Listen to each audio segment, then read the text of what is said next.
What is up, everybody? Shauna D Man here, and welcome back to the channel. Hope you guys are doing great. I hope you guys have had yourselves a great week. It is great to be back. The last video I did was about a week ago or so when Auburn uh, beat Nevada in the NIT in Neville Arena.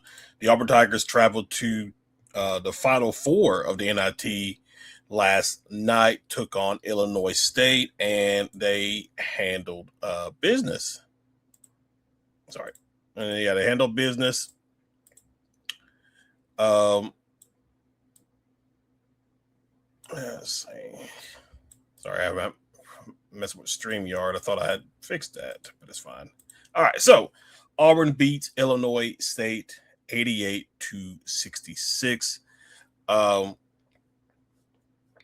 It was very competitive in the first half between both teams. Like, both teams in the first half were shooting well over 60% throughout the game.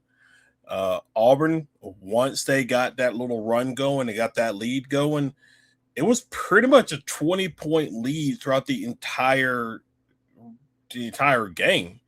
Like, yeah, Illinois State made some shots here and there, but it was never really enough to break it. Like I think Auburn had pretty much consistently kept a 20 to 22 point lead throughout the second half. And I mean, give credit where credit is due.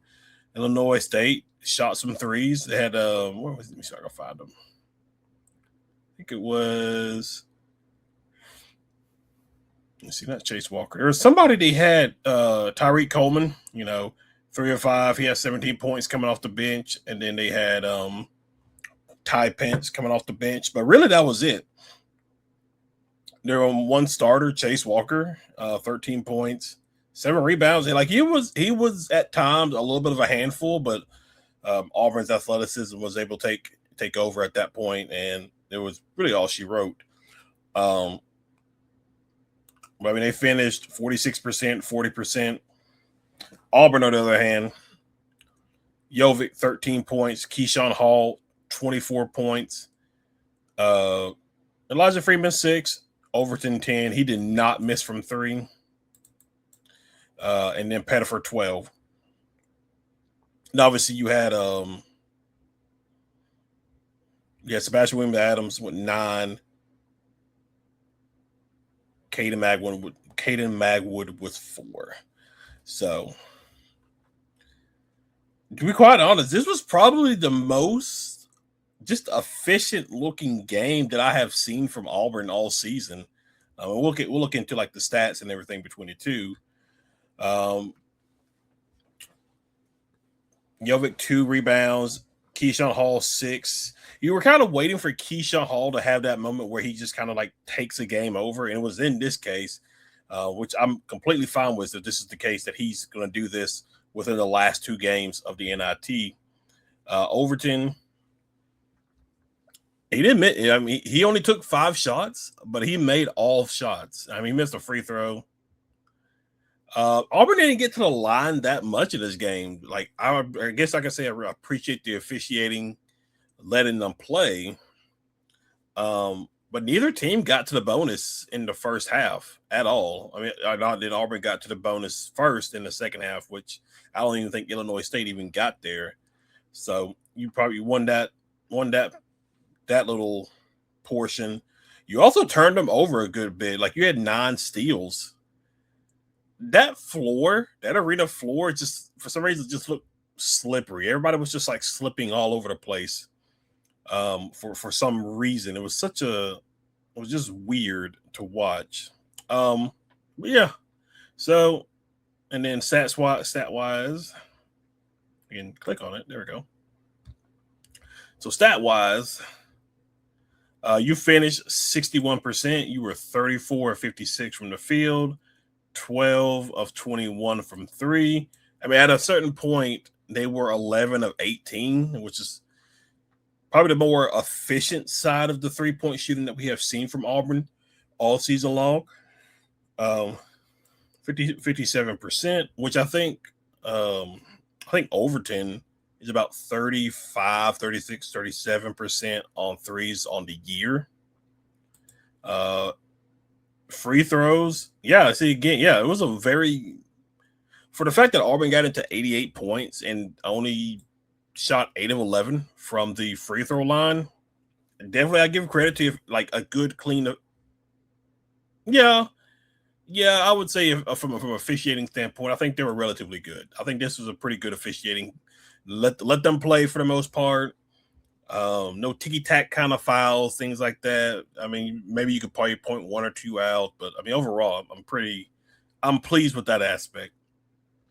73%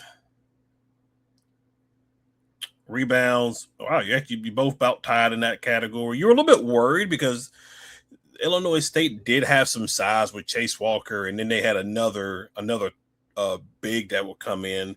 So you were a little concerned with you not really having a big yourself that that would cause trouble, and it kind of didn't. So it's pretty good though. Assists, you had 20 assists, outstanding.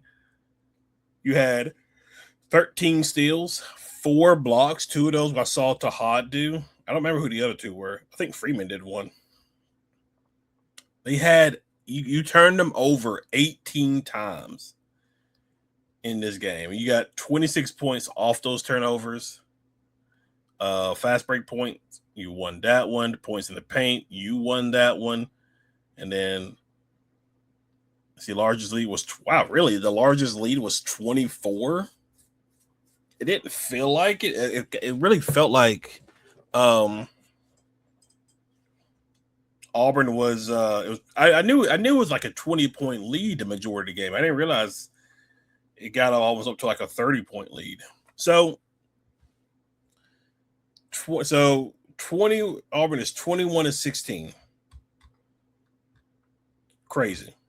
Like they missed the tournament. You thought their season was over. They accepted it. Like what would have happened if Auburn didn't accept the NIT? You know, that would have been it. Like the last time we would have saw Auburn was in the SEC tournament against Tennessee, I believe it was. What if Auburn didn't accept it? Like,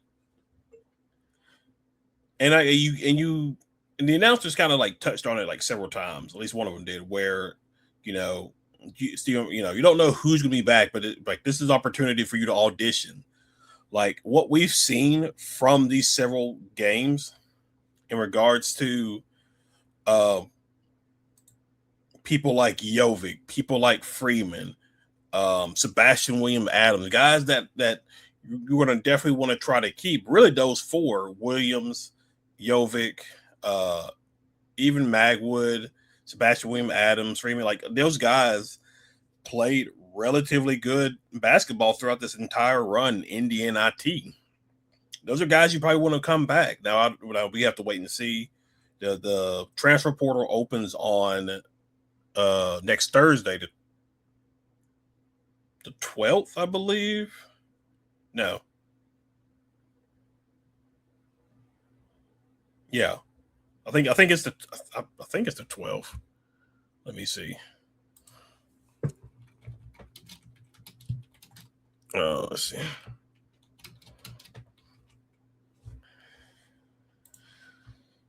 So, April. So the transfer portal opens Tuesday, April 7th. So, some decisions. There's going to be, you're going to have discussions. It's a 15-day window.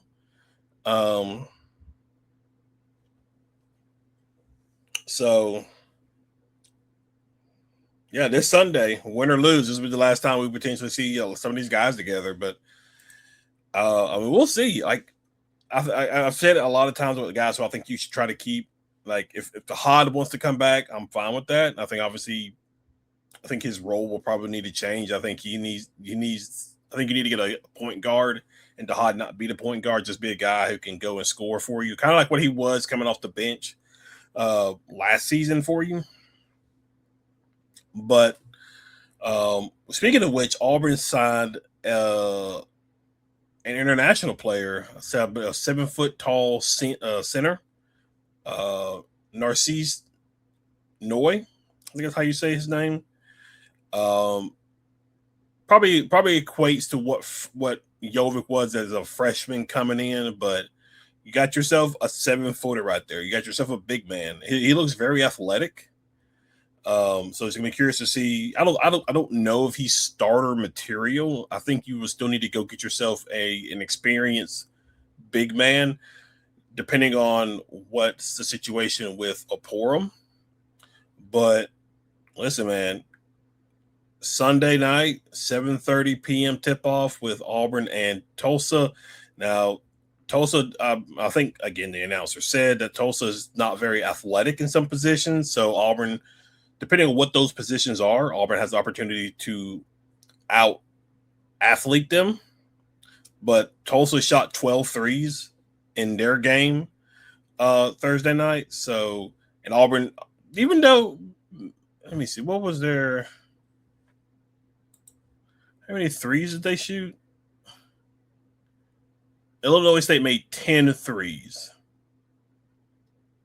which I think, who was it, Nevada? Or, maybe no, it wasn't Nevada. It was somebody else. It was after South Alabama. I can't remember who it was. Oh, Seattle. Seattle saw 16 threes. So